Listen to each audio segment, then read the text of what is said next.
Salut tout le monde! Bienvenue sur ma chaîne YouTube, mon nom est Jonathan Sutherland. Aujourd'hui, ce sera un épisode tout en monstruosité, si on veut.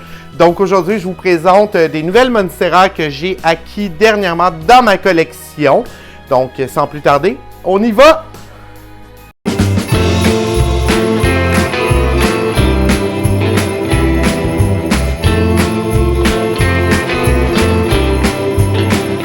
Premièrement, si tu n'es toujours pas abonné à ma chaîne YouTube, tu peux le faire dès maintenant en cliquant sur le mot subscribe juste en dessous ici. Et si le cœur t'en dit, tu sonnes les petites cloches et tu seras notifié dès qu'un nouveau vidéo est en ligne. Comme le titre le dit, je vous présente mes nouvelles plantes monstres. Donc, mes nouvelles Monstera de ma collection. Premièrement, j'aimerais ça dire un gros merci à Bioterra parce que 3 des 4 Monstera que je vous présente aujourd'hui sont en fait des plantes qui viennent de chez eux. Donc, merci beaucoup Bioterra pour les magnifiques plantes que tu m'as apportées.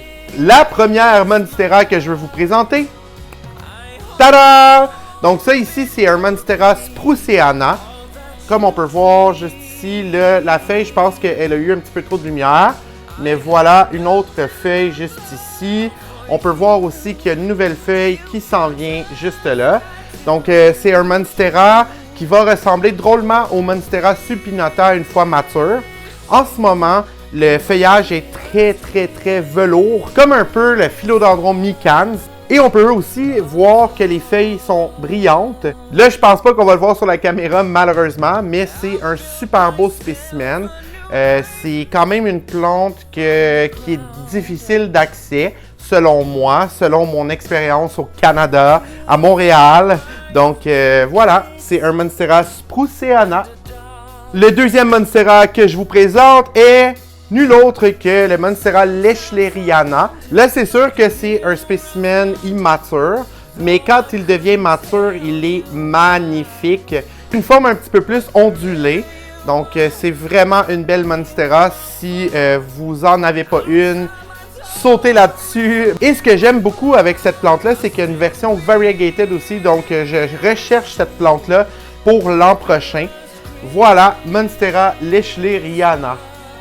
Le troisième spécimen monstre que je vous présente aujourd'hui, c'est nul autre qu'un Monstera pinatipartita. Donc, voilà. Ça ressemble drôlement à un Monstera Pérou, mais par contre, la différence, c'est que le Monstera pinatipartita va se développer plus en V. Donc, il sera porté à grimper, mais plus en V, comme ça. Puis, il va faire aussi des fenestrations. Et on peut voir aussi que j'ai une nouvelle feuille qui s'en vient juste ici.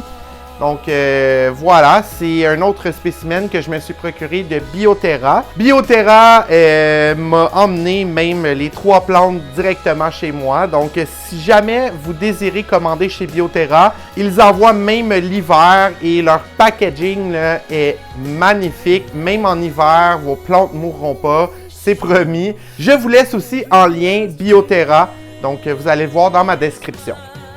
Le dernier Monstera que je vous présente, je me le suis procuré au centre de jardin Brossard, mais il est étiqueté comme un Monstera adansonii, mais je n'y crois pas. Je regarde de plus en plus cette plante-là, elle a un feuillage beaucoup plus velouté, un peu plus semblable à un Philodendron micans. Je pense que c'est un Monstera acuminata ou un Monstera laniata, mais je suis pas certain. Donc ceux qui ont ce Monstera-là, qu'est-ce que vous en pensez? Quel Monstera ça peut être? Parce que moi, je ne crois pas que ce soit un adansonii. La plupart des adansonii que je vois ne sont vraiment pas comme celle-ci. Et en plus de ça, j'en ai déjà un Monstera adansonii et il n'est vraiment pas pareil dans la forme de ses feuilles, dans le trouage de ses feuilles. Donc laissez-moi savoir si vous en avez une à la maison qui ressemble à ça. Et si vous avez réussi à avoir une identification sur cette plante-là, ça serait vraiment apprécié. C'était tout pour mon vidéo d'aujourd'hui. On se revoit dans un prochain Vlogmas. Bye bye!